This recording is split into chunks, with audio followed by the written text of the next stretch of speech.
Senegal, Cameroon. I think of all the big teams, although Morocco is yet to play, Senegal has been the most impressive. They won Gambia 3-0, and Cameroon played a draw with Guinea. So, well, most people expect a Senegal win. I will go for a Senegal win, but still, anything can happen. Kuti, what do you think? Senegal, Cameroon? I'm definitely going for Senegal. Senegal is the best team in Africa presently. The way they play, the players they have, like they are in sync. And look at the transitions they have. In fact, look at all the tournaments across all age group in Africa. They are I think under 17, under 20, chan- champion, even beach soccer. They are the champion, and they've integrated both youth and the senior players into the team. And of course, they are playing beautiful football. I watched their first match. I was very impressed about how they play. Unlike Cameroon, we know that Cameroon has been on the downslide for a while now. So I don't expect anything spectacular from Cameroon to be sincere against Senegal. I think Senegal will win. They'll win the match, and I think they'll win convincingly, not just win. They'll win convincingly, and yeah, that's basically it.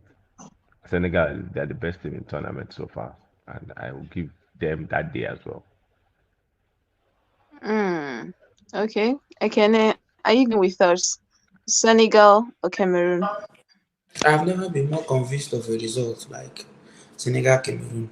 It's going to be a thrashing, you know, and they might probably Cameroon might decide to destroy to self-destruct in that game. Why do I say so? Onana disrespected not only his team but the whole of Africa by what he did, and what he is currently doing, trying to pull off. If the coach decides to start him in that game, do you think these players for Cameroon are going to play? I don't see that happening because there's going to be like an internal dispute among them. Onana doesn't deserve to play in this AFCON at all, and they Why? know it. No, Why would you say that? he disrespected the national team. You don't do that. You either come to the tournament or you don't come to the tournament.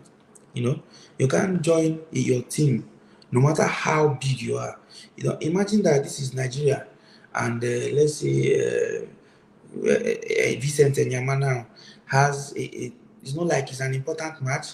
Let's say he has lost versus PSG in the league, and he decides not to come to the tournament. He comes on the day of the tournament starting because he wants to play lost versus PSG. Does it make any sense? It doesn't. It doesn't at all. Because once he comes into the team is not good. Like, okay, you are a player, a second goalkeeper, you have been training for 2 weeks in the Cameroonian camp, you have been doing well, and the main goalkeeper is playing his club match. Me, don't I want to play my club match to continue keeping my position? He comes back, he takes the number one shirt, goes straight into the game. How do you feel? The players that have been there, how do they feel? They feel like there's a favoritism going on. He wants to play for his club, therefore he disrespects the AFCON. I feel like African players disrespect this tournament a lot. I don't know whether it's because it's been played middle of mid-season or something, but also AFC they played theirs at the same time. The Asian Cup is going on now. You can never see Son or any of them disrespect that tournament. Son had left the Tottenham camp for a while now. Tottenham left. Some also left Tottenham at a point to go play their under 23 tournament or something, and he respected it to go. No issues. He went when he was supposed to go. Uh, Cameroon Onana, what he did is senseless. Like for me, he just disrespected not only Cameroon, he disrespected Africa as a whole and the tournament. So for me, if I'm the coach, so I don't know why he's being kept in camp. For me, I would have changed him since and used another person to replace him in that squad. And likely tomorrow he's going to start. If he doesn't start, another problem. What happened in the World Cup will still come back again. And there will be disputes left and right. There will be problems in the dressing room. And this Senegal team is a team that, come on, watch Senegal. Like, they are developing talents. As you say, they are defending every football tournament in Africa right now. They are the defending champions. AFCON, under 17 AFCON, under 20 AFCON, this soccer, under 23 AFCON. They are defending everything right now. So this is a team that has a clear pattern. They have maintained the same coach for years. Aliou Cisse has been there trying to build. From their first team to the youngest team they have a clear pattern of how they want to play. It's easy to progress a player from the under 17 straight to the national team. Nigeria once had that team, that pattern in place when they were lifting the under 17 tournament back to back. They had that kind of clear pattern before, and Nigeria somewhat dominated. Anyway, it culminated in Nigeria winning the 2013 AFCON. You know, from Keshi down to the under 17, everybody worked together. This is what is happening in Senegal. They are doing it way better. They just develop talents. They give these talents opportunities to play, no sentiment. See the young guy that scored 2 goals yesterday or 2 days ago. Very young guy, just rough talent, just brought him into the team, and he did what he had to do. In Nigeria, that kind of person may not even be called, because I still say it.